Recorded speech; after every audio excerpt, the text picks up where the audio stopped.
How you doing? Scotty Bear back with another video. This video is about I'd like to leave the United States. That's right. Actually, it's kind of interesting in this situation that we are in. Yeah, you can leave the United States. Some places are definitely more open than others, that's for sure. The places I'm trying to go aren't currently open. However, there are some okay, decent options. Plus, I still kind of feel it is not all the way okay to travel. I know many people have traveled. Many of my friends are trying to coach me into many places. Personally, I am not angry with the United States. However, I am complain of the cost. I mean, really, where I'm living, what I'm doing is really kind of, maybe where I retreated to try to, lower my cost and get to a place where I felt like, I felt like it would be a little mellower. That's the other thing. The United States is getting a little on the weird side. Costs are going sky high.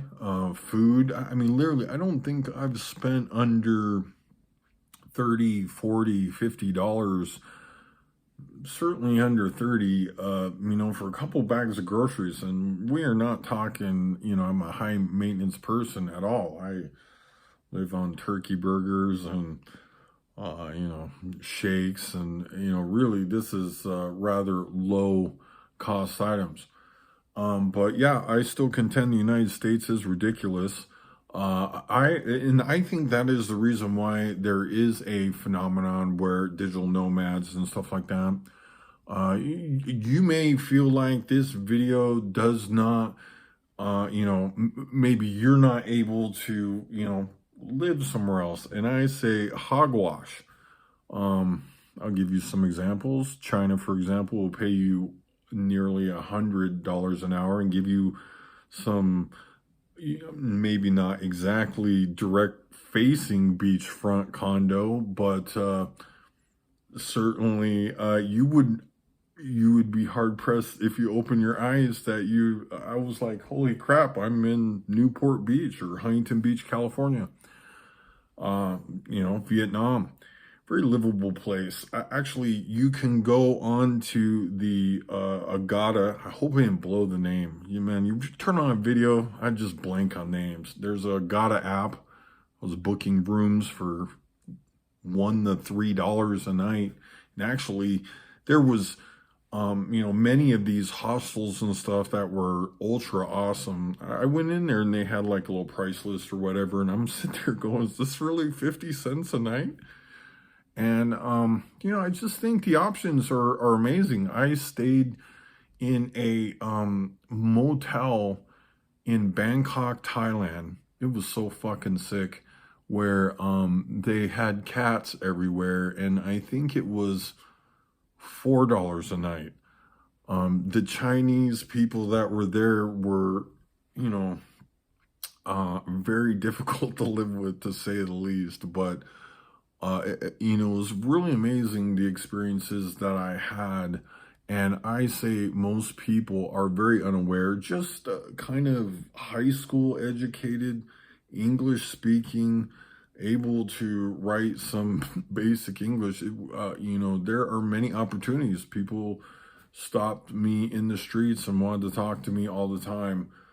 Just because I was American, wanted to do business with me. I have, people I do business with around the globe, and from these experiences. And, I just feel the cost is super high. Now, the other point that I feel like, you ask yourself, what would be, the real, the nuts and bolts of going, what would stop me from just, parting with my American citizenship. And this, I arrived at this, it's really, it amounts to healthcare. I mean, my dad was military, and I probably got some of the best HMO healthcare that you could get, maybe even dental care. So God bless America. I really feel like that. However, there was a point maybe 4 or 5 years ago where me and my homeboys were headed over the World Series of Poker, and we walked from way back out in the parking lot. We're talking way out there, and literally, and I'm a healthy, strapping guy. I mean, I run, and you may know me or may not, but I walked all the way through the parking lot, all the way up there. I opened the door and fell flat on my face, and basically, they scooped me up, put me in the ambulance. I'm like, I don't want to, get out here, and they tattooed me for a huge bill. And, I've been sick in Mexico. I've been sick in many other countries. I've been sick, and the lady didn't even know English. And I, was new to Mexico. I gave her 100 pesos, which is very close to $5. She tried to give me cambio, and basically what happened was, I got all better for like $12. And that is a huge problem in the United States. I mean, people going broke, and actually, for taxes and stuff that I pay, in the pandemic, kind of circling around to that in this specific time in history, right? I've been alive for very close to 50 years at this point. It has never been strangers. So, with healthcare, actually, the Dominican Republic saying, "Hey, come on over here. We'll give you healthcare." That's how inexpensive it is. I mean, even the glasses I'm wearing were $64 in Bangkok, Thailand. My designer sunglasses, Ray-Bans, were $34. And I was like, "Oh, when can I come back and pick these up?" They're like, 2 hours.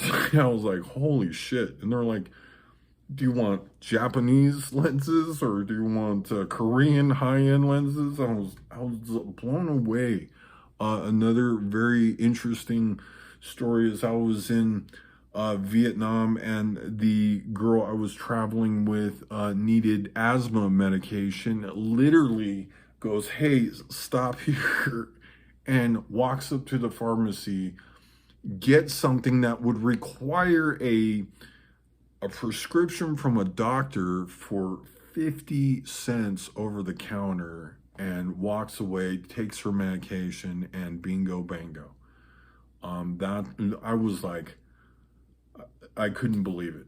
And it's one of the other interesting parts about Vietnam, and why I'm so sold on Vietnam, because even though that their government is communist, right? And yes, that's a very ugly word, but it has a lot of underlying tendencies of capitalism, and very open to that. Especially as I went to Vietnam and was able to go to the war museums and stuff over there, especially when a good amount of their population is been decimated by Americans, right? So it's a very progressive place to go, without a doubt. Anyway, I hope you enjoyed this video. I hope the United States lets me out of here, and hopefully doesn't try to tax me with a PUA bill where I'm just like, wow. I hope you enjoyed this video. Have a wonderful Tuesday, just the afternoon.